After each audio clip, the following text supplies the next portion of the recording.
My name is Christina Kepi, and I'm the director of the Center for Canadian American Studies. Hello to my virtual audience, and hello to all the students in class here today. I'd like to begin with a land acknowledgement.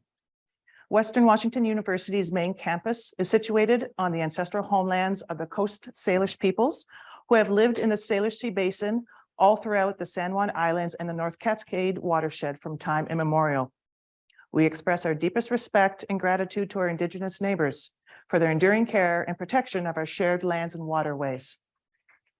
So welcome, everybody. The Center for Canadian American Studies and the Western Alumni Association are excited to welcome you today to the webinar that we are calling, or that Professor Campbell has aptly titled, Made in North America, How Americans Helped Shape Canada and Why This Matters.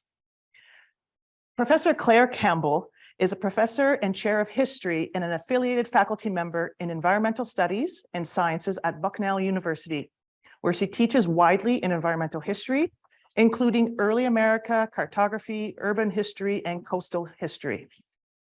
In this talk, Professor Campbell will visit some places and moments where Americans occupied or altered landscapes to the north, and in the process, helped shape Canada's borders, politics, and identity. Her talk will also explore the environmental implications of this shared history. We are very excited to have her with us today, not only as a guest speaker in our Introduction to Canadian Studies class, but also as our inaugural speaker in the center's exciting new 6-part series called Why Canada Matters. The speaker series is brought to you by the generous support from the College of Humanities and Social Sciences, the Department of History, and in partnership with the Western Alumni Office. The second speaker, or the event, has actually already been launched for February 1st. So those who have joined us virtually, take a look at your inbox and you may have an invite there. Just a little bit of housekeeping before we begin. This is to my virtual audience. Some of you have submitted questions with your registration, and we appreciate those very much. Thank you. We always enjoy receiving questions. Please use the Zoom Q&A feature, which should be at the bottom middle of your screen, to send us any questions that may come to mind during Professor Campbell's talk. We will be responding to those questions during the Q&A session at the end of the presentation. And just to let you know that there will also hopefully be questions from the audience here, or in-person audience. And so I will be looking for to address those questions first from our student body.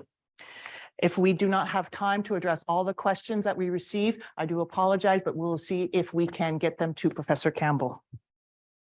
And we recommend to our virtual audience that you use the speaker view as part of Zoom. So let's get started. I would like to welcome everyone. Claire Campbell. Thank you. Hello. I was going to say good afternoon. Good morning. Can everybody hear me?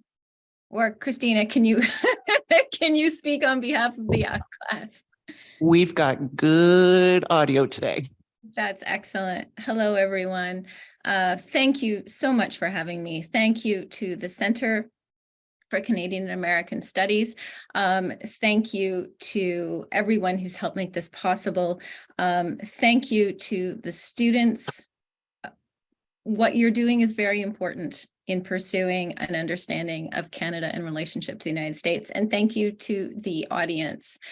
I also want to begin with an acknowledgement. I reside on what are the lands of the Susquehannock, of the Haudenosaunee, of various other nations. One of the things that I learned when I moved here, we moved here from Halifax, Nova Scotia, about 9 years ago. And I was asked to start teaching the, quote, French and Indian War, mostly because the Pennsylvania curriculum didn't conceive of Canada.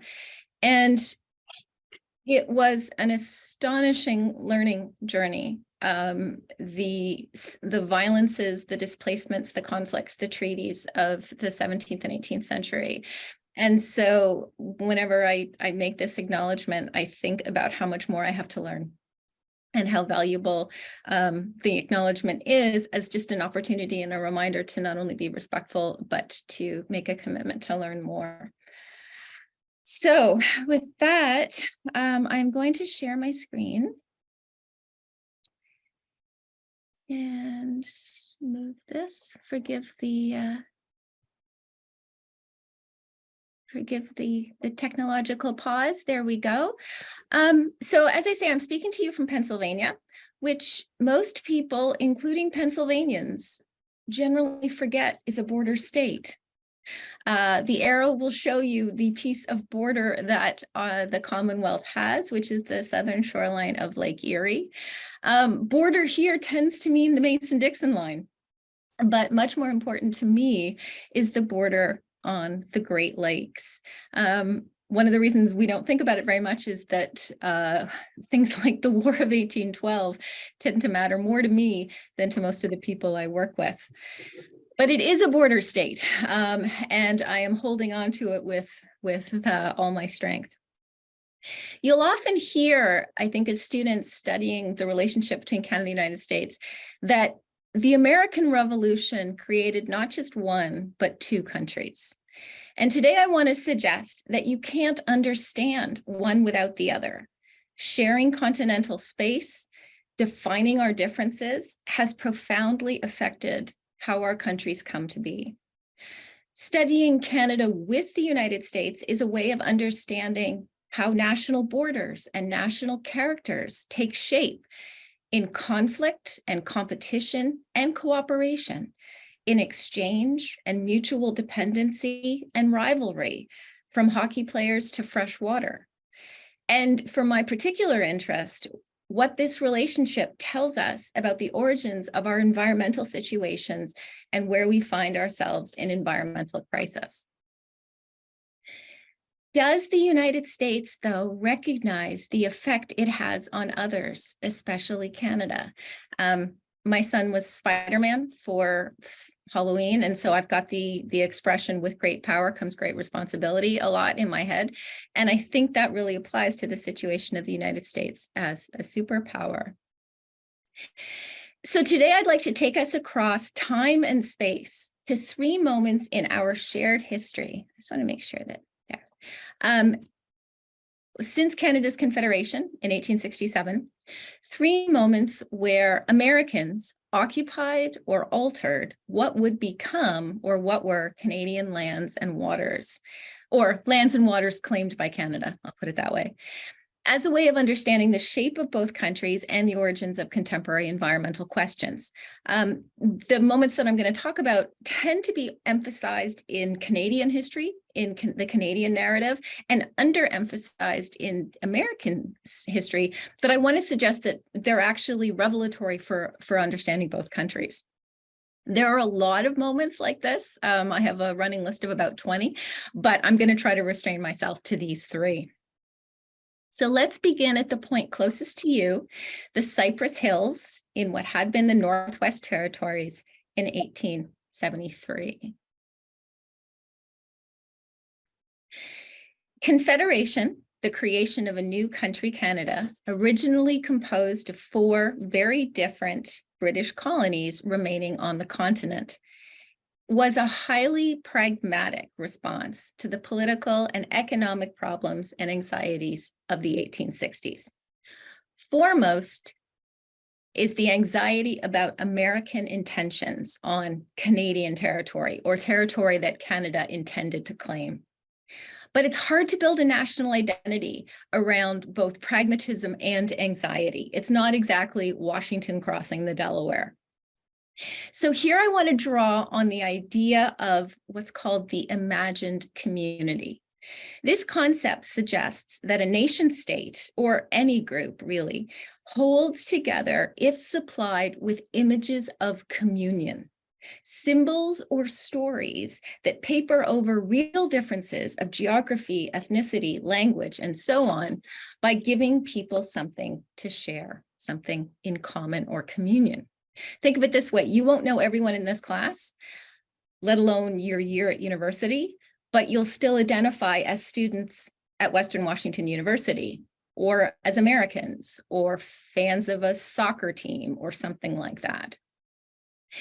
So even with the announcement of the Dominion of Canada in 1867, these new provinces had very little in common, except for the fact that they tended to rely on the extraction of natural resources, and that they generally preferred British allegiance to American annexation.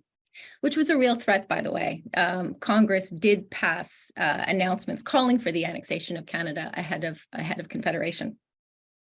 So this new country was in dire need of both these images of communion and a practical state infrastructure to govern. And the United States conveniently gives us the motivation for both. So here are 3 excerpts from the founding document, the legislation from the British Parliament that created the Dominion of Canada, the British North America Act, that all demonstrate the political climate or the tenor of the time. Many Canadians, including the Fathers of Confederation, saw the American Civil War going on, or having just concluded, as proof of the weaknesses of republicanism and states' rights.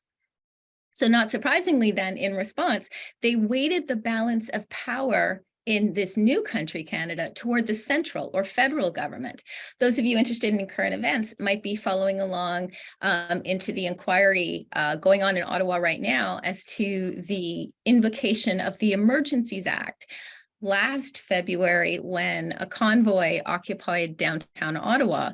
And the debate there is over how much authority can the federal government use in order to ensure peace, order, and good government. It's an interesting political debate, and one that I think Canadians generally are showing support for that, because the statement of peace, order, and good government has so been entrenched as a national political value.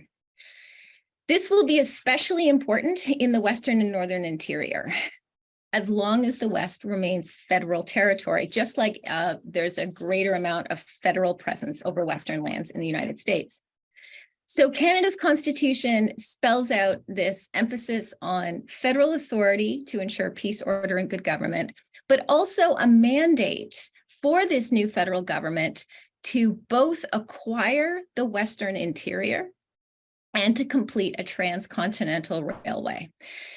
So further emphasizing the authority of the federal government and these nation building projects. So this was a statement of ambition, but it's also a redress of anxiety, because Americans are expanding across the continent at 10 times the population. They're a decade ahead of Canada in terms of railway construction, and they are just happening to buy that parcel of Alaska the same year that this piece of legislation is enacted.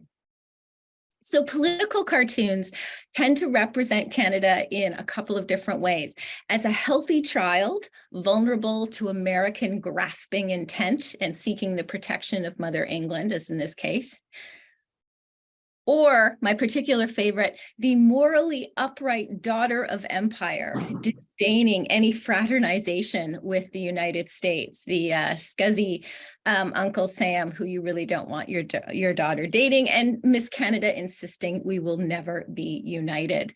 Similarly, this one's a little bit later, but it's the same kind of thing. The banjo playing Uncle Sam and Miss Canada literally sticking her nose in the air and insisting that he stay outside in the cold.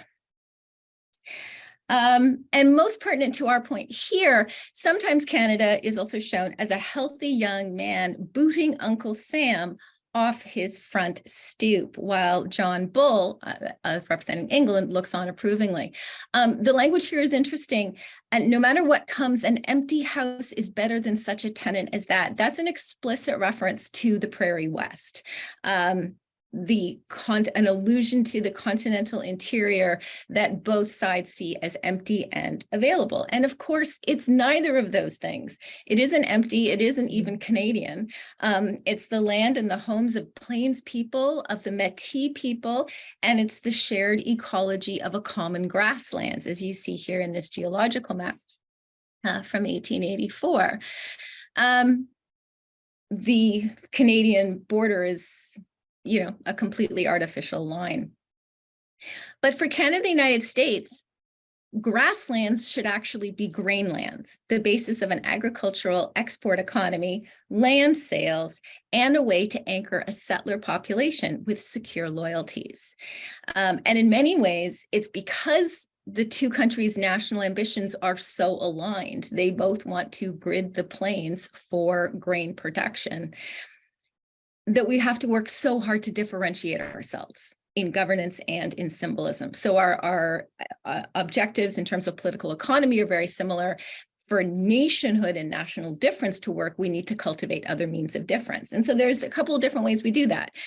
Federal surveys, which order ecology into territory and territory into property, regardless of what was actually there. As an environmental historian, grids of the prairies are just like catnip to me. Canada had also engaged its first real military venture into the West at Red River, or present-day Winnipeg, which is at the bottom right of the image, in 1870, when it confronted Louis Riel and his Métis supporters. This comes to a head in the summer of 1873. The Cypress Hills, the border of what is now Saskatchewan, Alberta, and Montana, were a well-wooded, well-watered destination for Plains people and Métis for millennia, who had also been crossing the 49th parallel for millennia. But American traders had been infiltrating into the Canadian West, establishing so-called whiskey forts. Meanwhile, the withdrawal of the Hudson Bay Company had left something of a power vacuum. So places like Fort Benton on the upper Missouri was closer to the Cypress Hills than any real British or Canadian authority. And they were also much more liberal and nonchalant in terms of their dealings with Indigenous peoples. So the crisis comes one morning when American traders and hunters, ostensibly intent on recovering what they felt were stolen horses, destroyed an Assiniboine camp and killed dozens of Assiniboine civilians and families. When news of this reached Canadians, public outcry propelled the federal government to accelerate what it had already been discussing, the creation of a Northwest Mounted Police. To be clear, the outcry was less about the loss of Indigenous life and more about the impudence of lawless Americans daring to set foot over the border. But in many ways, the effect was the same. The event was perceived as an incursion on Canadian territory, but also a transgression of those Canadian values of peace, order, and good government. So in environmental history, we often track along two lines. What is the material effect and what is the symbolic one? And a lot of this story works very effectively along those two lines. Because in 1874, the next year, the first troops, clothed in hand-me-down British red jackets, began what was going to be mythologized as the Great March, reaching the Cypress Hills the summer after that, so marching across the prairie. The new police force established a territorial presence in a network of forts and patrols to literally fly the flag and act as the face of the crown with Plains peoples. And this is a language that draws on 18th century treaty negotiations. So they're invoking a lot of legal symbolism as well. And so the part of what gets put into place is a new map of Canada, a new division of space based on the one hand, the settlement grid and the settlement geography, but also the geography of police or state authority. But the stroke of genius is really the image. The symbol of that peace and order, of law and order, clothed in the figure of a granite-jawed nice guy on a horse. I'm going to see if I can, what I might just do is actually, hold on a second. I'm going to pause my share and see if I can, oops. I'm just going to switch out to the video, which hopefully will work. Okay, there we go. So this is from a movie made by the National Film Board. If you are looking for resources for your research, this is a wonderful place to start. This was made in the 1960s to promote the ethos of the RCMP. And it's the musical horseback performance that they do for public. Claire, we don't see the screen. Oh, okay. Well, you might have to unshare and then reshare on the new screen. Okay, so let's see if I stop share.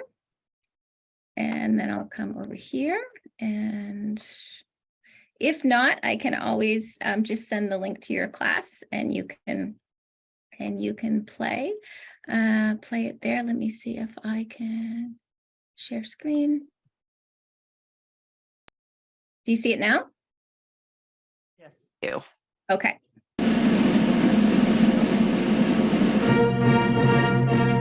The 32 riders entering the arena recall the days of 1874, when a small troop of Northwest Mounted Police brought law and order to the Western Plains. These days, horses are kept for ceremonial parades and recruit training. For riding, combined with foot drill and physical instruction, creates the high standard of physical fitness required by the force. The trumpet call signals the ride to break into the first movements at the trot.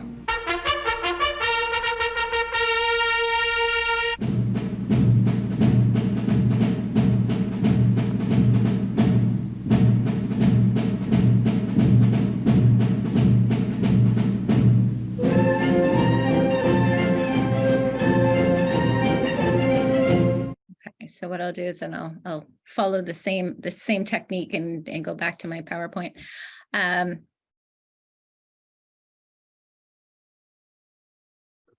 Just a sec. So what this, and I'm going to get to the critique in a moment, but what this does is give us a story of origins, which, you know, the political negotiation of Confederation isn't really a sexy story. So this gives us something a little more jazzy. It gives us a story of collective accomplishment, of territorial association.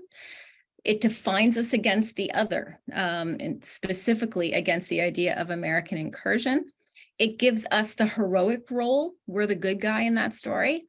And it is highly visible, recognizable domestically and abroad. It is a stroke of marketing genius. It's also a wonderful way of deflecting the fact that this is a military force that is in many ways romanticizing the deployment of authority. But that's another sort of stroke of genius. So what this does is it gives us an opportunity not just to talk about the American presence on the plains, but to examine how our icons, our ceremonies, our pageantry, our holidays, our events come to be at particular moments in time. We have to historicize them, expose them as features of particular historical moments. They're not timeless beings, not timeless expressions of a national character. So that was the first, that was the first episode. The second episode is a little different and one quite close to my heart because it's about a place where I used to live. And it's a nice story about cooperation rather than competition or anxiety. And there's something called the thank you tree in the middle of that. This story also taps into a much longer history, the relationship between New England and the Maritimes, and especially the relationship between Massachusetts and Nova Scotia. Massachusetts troops had attacked forts in Nova Scotia regularly throughout the 18th century. Planters from upstate Massachusetts and Maine occupied Acadian farmland after the 7 Years' War. Privateers and Navy ships and trade vessels sailed back and forth across the coast. Here you've got a famous episode of the War of 1812 of a British ship towing a defeated American ship, into Halifax Harbor. And New England fishermen sailed to the Gulf of St. Lawrence north of Prince Edward Island and Cape Breton every summer. During the periods of industrialization, generations of Maritimers migrated to what were called the Boston States to work in factories, and New Englanders in turn began vacationing up north or back home. This is why, even to this day, you're more likely to see a Boston Bruins jersey on the streets of Halifax than you are a Toronto Maple Leafs or a Montreal Canadiens one. But the closest pairing and the biggest rivalry, or the closest connection, was between the ports of Boston and Halifax, both founded as entrepôts or ports on the Atlantic with world-class harbors. And it's because of that harbor, though, that Halifax witnesses one of the greatest explosions in human history. On the morning of December 6th, 1917, the harbor is crowded with wartime shipping, and two ships collide in the narrows that you see here, where the harbor narrows between the outer harbor and Bedford Basin. The Norwegian ship, the Imo, strikes the side of the French Mont Blanc. The Mont Blanc is loaded with benzol, oil, and TNT. She is literally a floating bomb. And it is the largest explosion in human history before the atomic detonations of 1945. Burning oil and scrap rained down on the city.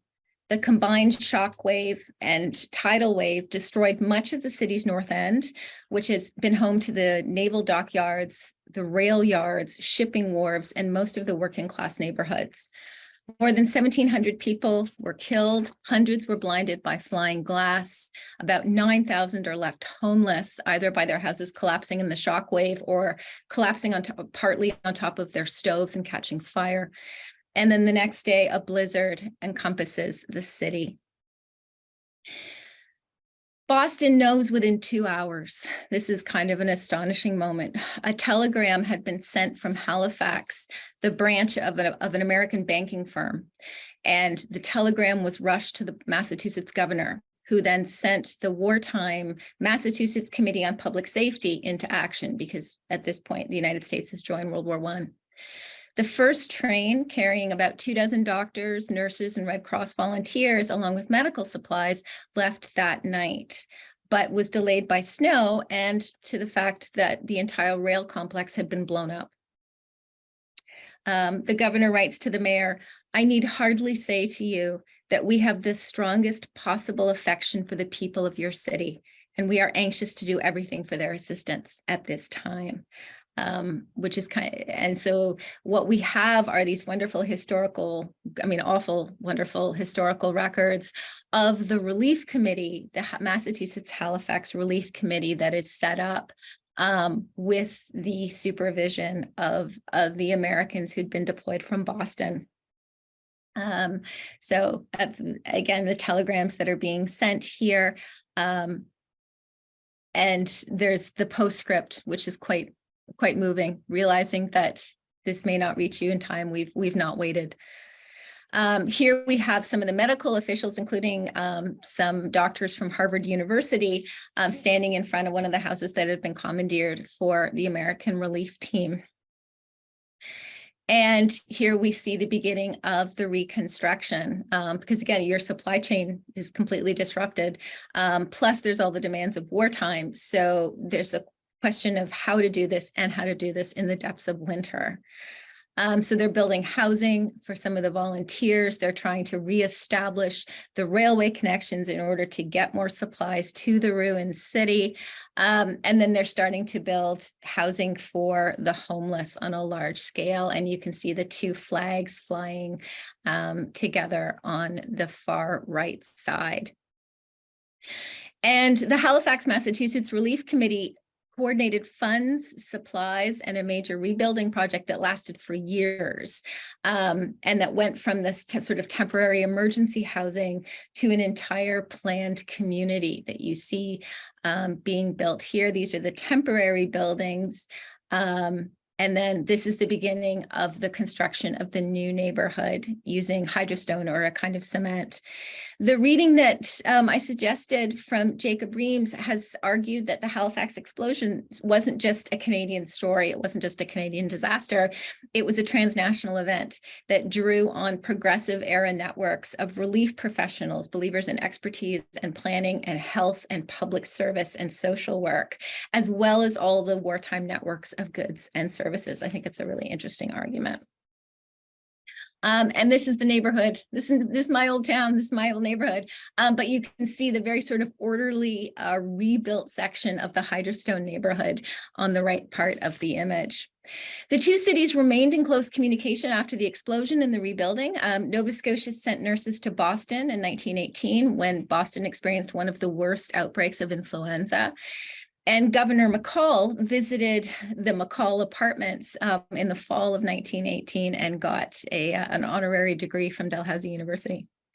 So the Halifax newspaper wrote, "Halifax will never forget the spontaneous and generous response of Massachusetts and the magnificent service rendered by our American friends in this hour of the city's direst need."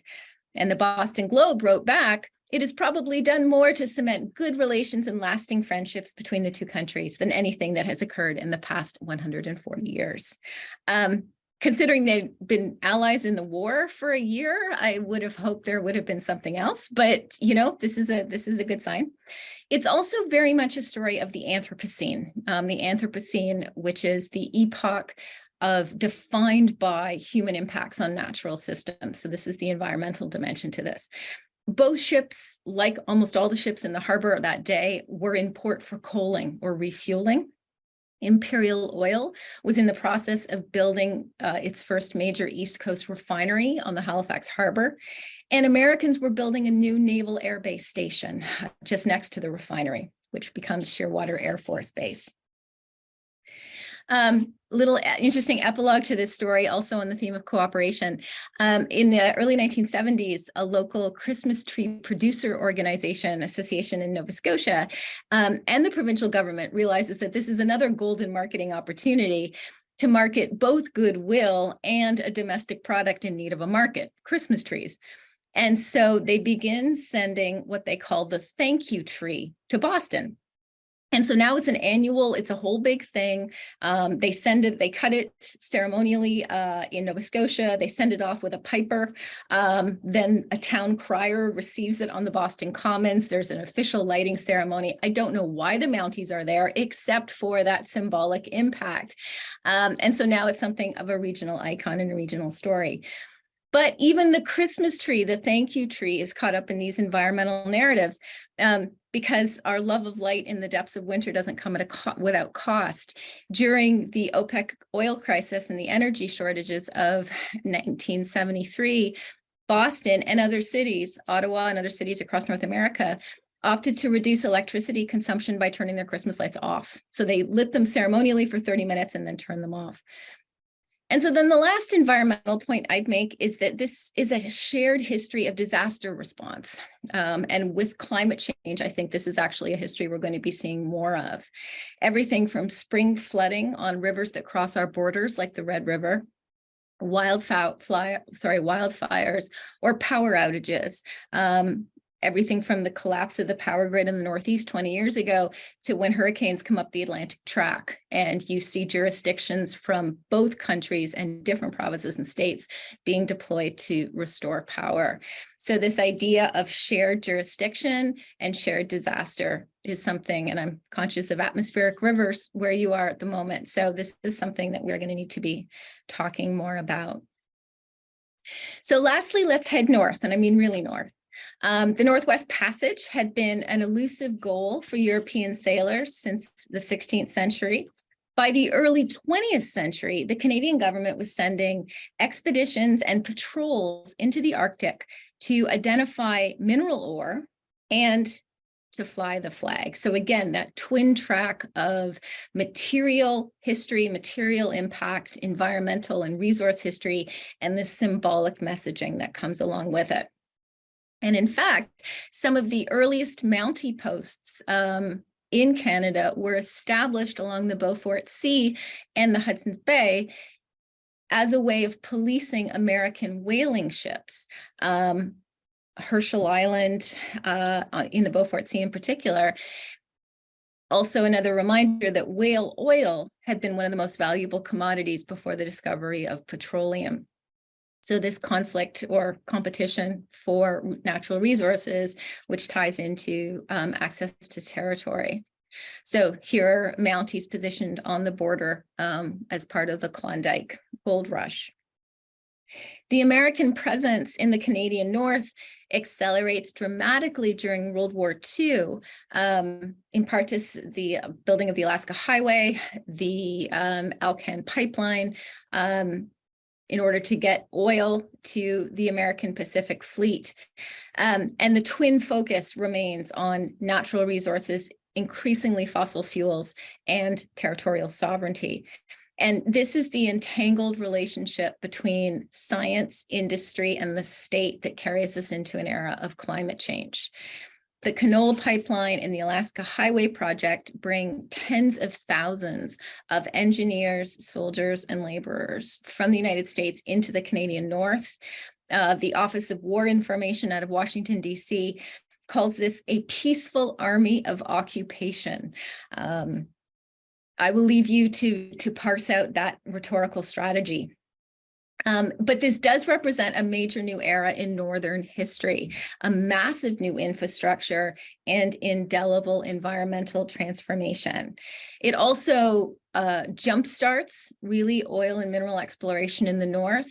People had obviously been conscious of oil resources long before this, but now we have the economic and military incentive to do so. A project now seen as both technologically feasible and strategically necessary. So all this to say is that there's a lot more interest in fossil fuels in the North, and there's a lot more American presence in the Canadian North. These come to a head again with this event of 1969, the first single crossing of the Northwest Passage. So across the top of through the Arctic archipelago from one ocean to the other. The first crossing had actually been managed during World War II by an RCMP sailboat, a patrol boat known as the Saint Roch. But the real breakthrough, so to speak, comes in 1969. And the oil tanker, the Manhattan that you see here, leaves Chester, Pennsylvania. So actually just a couple of hours to the southeast of where I am, sails through, becoming the first commercial vessel to cross the passage in a single season. She picks up a single symbolic barrel of oil crude at Prudhoe Bay, and then sails back, basically just doing this to prove they can.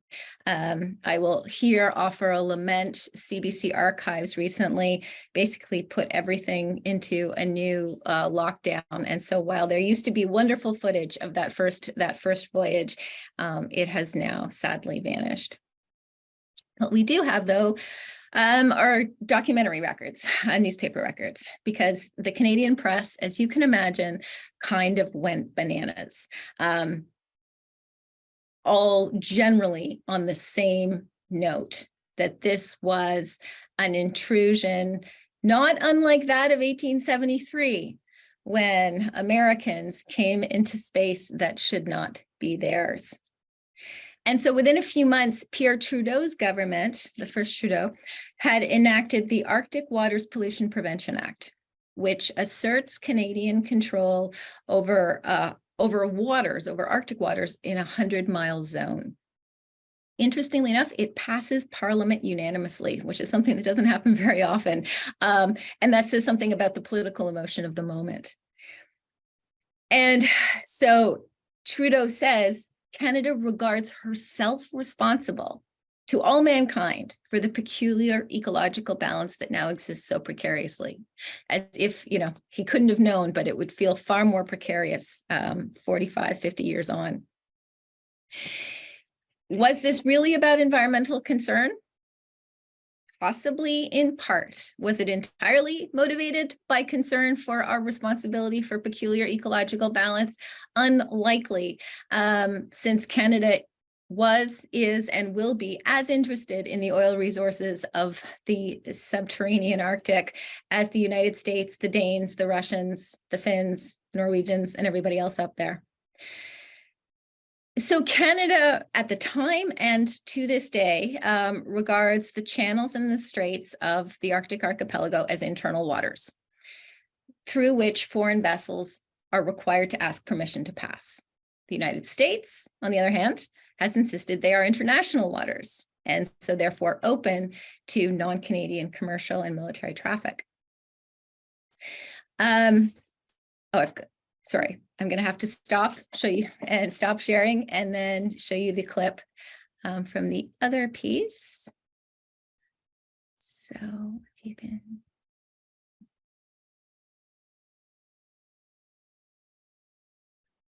This is from just last year. If Canada might be looking for something, say, like international recognition of the Northwest Passage as internal waters, is that part of the discussions that are going on here? The Northwest Passage is Canadian waters, period. Not everybody agrees with you, sir. We have a long-standing disagreement with the United States on that one, but they have understood our position, and our allies, respect Canada's position. I like the young woman in the back who's just nodding enthusiastically. So, all right, let's stop share. This is the last time I'll do this, I promise. And then share screen. Okay.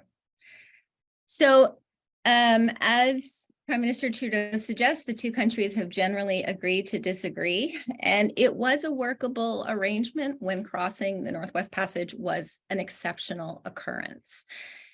Now that the Northwest Passage, since 2007, that's why I chose this image from NASA Earth. 2007 was the first summer that the passage remained ice-free because of global warming. And so now commercial traffic, cargo, passenger, if you have 30,000 spare dollars, you can take a cruise through the passage. It now routinely crosses the top of the continent. So what began as a moment of sort of corporate competition has now become aligned with international, transnational, both resource extraction, but also environmental response. And not coincidentally, Canada has increased its presence in the North in response. So this is another way in which the United States has helped shape Canada, using different branches of the federal state to mark its presence. Military exercises, which now include oil spill response, new national parks and new marine parks, and legal depositions to the United Nations Law of the Sea about our claim to the continental shelf. And so this brings us to the present moment, the environmental issue of the age in climate change and its effects. And it's a moment where, frankly, we need each other more than ever. So I will stop there. Hopefully those spark some interest. If there are any questions, I'd be delighted to answer or to try to answer them. These are big stories. But again, to say thank you for your interest and to keep asking these questions about why Canada matters and why, more importantly, I think our relationship between our two countries matters. So thank you.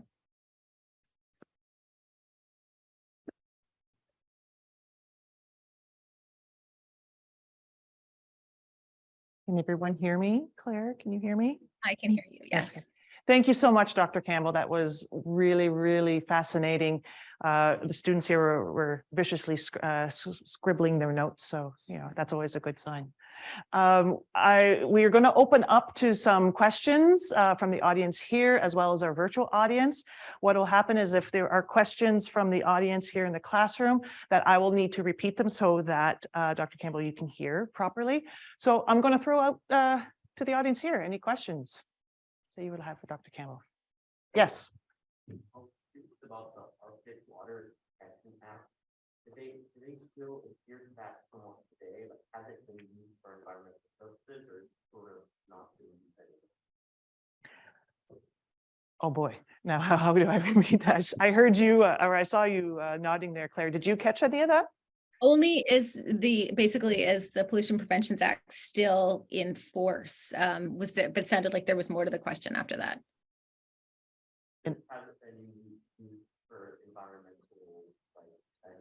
Has it been used for environmental benefits? Yes. Okay, so it is one now of a package of similar, because similar legislative responses, because with the increase in traffic, frankly, what happens a few years after the Manhattan crossing, there is the Polar Sea crossing. Then there are subsequent cargo traffic crossings in the early 21st century. So there have been different legislative responses, but they are bundled in. And because of the way of legal precedent, the Pollution Prevention Act is usually invoked as illustrative, like as evidence of Canada's early and legal concern for this, and therefore that legitimates subsequent legislation, if that makes sense. So it's kind of like the grade you got in your first year of class still stays on your transcript, but you're expected to do senior courses in order to graduate. So it's invoked in a matter of precedent. Has it been effective, or has it been used for environmental issues? The primary effect I think it has had is in public awareness.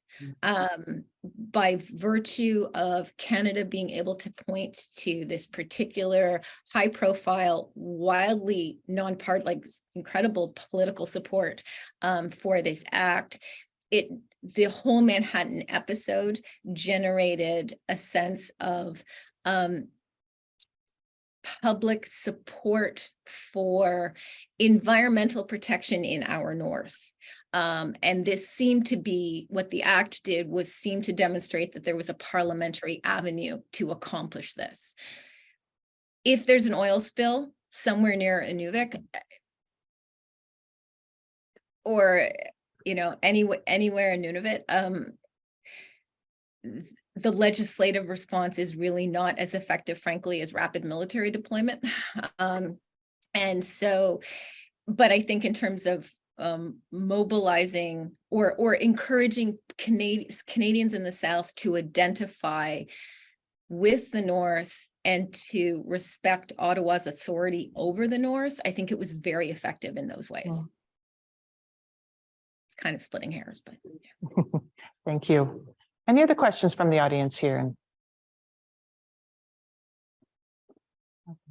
Yes.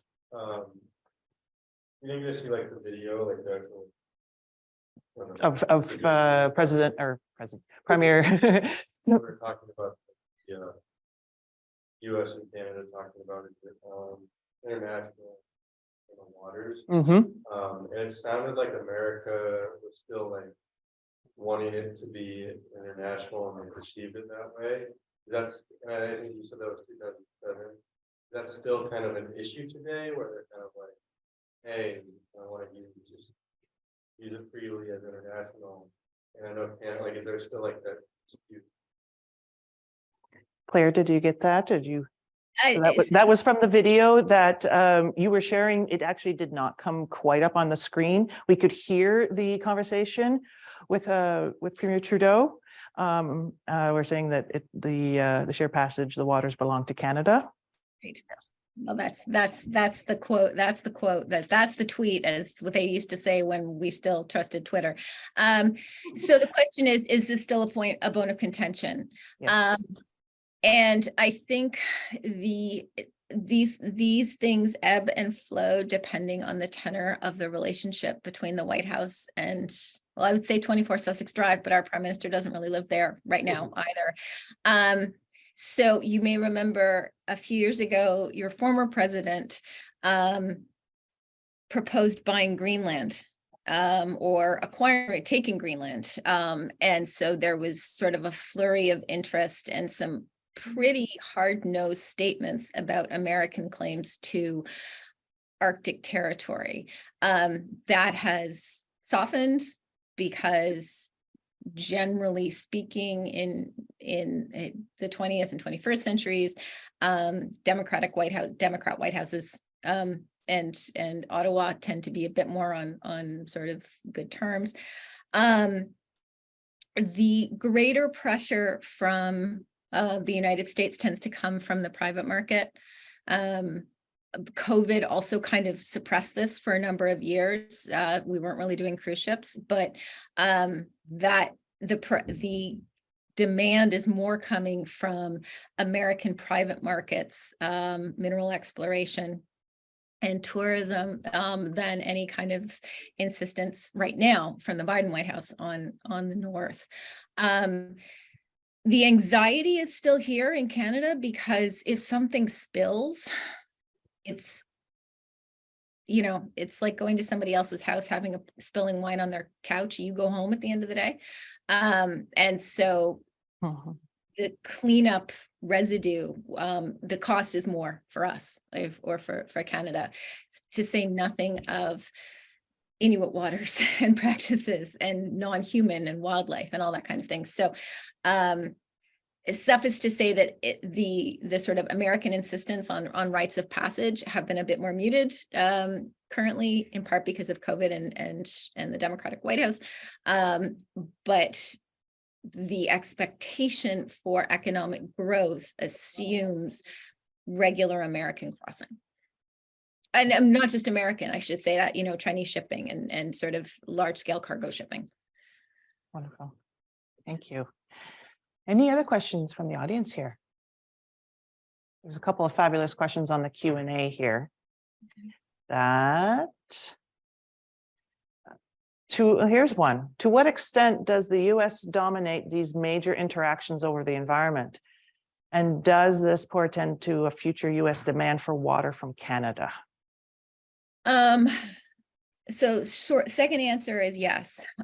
Fresh water demands siphoning south will be one of the most important evolutions of the resource economy that we see in the next 2 decades. And I think the drought that we've seen consistently in the last decade in California is kind of a canary on this one, to mix my metaphors. But yes, this has been an issue certainly in the Great Lakes Basin for most of this century. And there's sort of, the historian here gets a bit, poignant, that the biblical expression hewers of wood and drawers of water, which Canadians have always reproached themselves as being, our economy is too reliant on resource extraction, and so too dependent on global commodity prices, too dependent on industrial demand from external markets. That's why Johnny McDonald tries to establish a national policy, all these kinds of things. Now this is coming to a literal head with drawers of water because of freshwater diversion. We have seen this in river treaties, especially in the Pacific Northwest, but on a volume scale, the Great Lakes is going to be or has been sort of the central point for this. Do the Americans set the terms of the debate? Interestingly, I'll pose this offer to you, or this point of discussion to you, not so much in the levels of government, but in the hallways of public opinion. So when the pipeline, was it the Keystone, was blocked or was paused, and I think by the Obama administration, it was because of domestic opposition among American voters that didn't want a pipeline running through the lower 48. You outnumber us. You're louder. You can say and do more in the cauldron of American public opinion, and that affects political will and political change. So that's where I see the imbalance taking place, not so much necessarily in negotiations between the Prime Minister and the President's office, but the consolidation of American public opinion. If there is support for climate action, for example, I think that is going to have a much more important effect. Thank you. Oh, can I add one more thing? There's a lot of Canadian currency or a lot of political currency in Canada just standing up to perceived bullying from Americans. So in some ways, the harder you push, the more the Prime Minister or the government in power gets from seeming to push back. So that's where diplomacy is actually more valuable than sort of forcefully setting the terms. Excellent. Dr. Campbell, this question came in from one of our online viewers before your presentation, but it's also a very good one here. What can Canada and the US learn from each other about environmental protection and legislation? It's an excellent question, and it's a great way to end because it's hopeful. That two things I would say. One, that environments are not territories. And that whether we are talking about ecological codependence, indigenous lands, historical patterns, the border isn't invisible, but we cannot confine our actions to our jurisdictions. And we cannot insist that we cannot act, as Canada has said, we can't commit to, say, the Paris Accord because so much of what happens comes from the United States. The environment's more important than that. And we need to prioritize that over jurisdictional possession. I think that's the first thing I'd say. The second thing we can learn from each other are these moments of spokes in the wheel. When one of the other examples I was going to use was Americans who started an off-the-grid ark on Prince Edward Island. There are moments of human intervention on both sides, or Greenpeace started by, Canadians sailing into Alaskan and American waters. So we have had examples of caring enough about the sustainability of the natural world where our actions speak louder than our citizenship, and to look for those moments of historical precedent, to take comfort and strength from the fact that we can do hard things, as the podcast says. Oh, wonderful. I'll throw it out to the class here for one last opportunity if there's any dying last questions for Professor Campbell. No, thank you. The center has my email if anybody has any questions going forward, or would like to talk more. Well, Professor Campbell, I would like to thank you very much, and from all of us at Western Washington University and the Center for Canadian American Studies, I want to thank you for joining us today.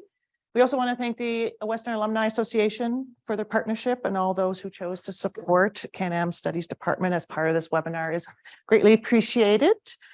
And there will be a recording of this webinar emailed out to everyone who registered over the next few days. And so we'll have a recording for everyone here in the classroom as well. So you will want to check your emails soon for the link.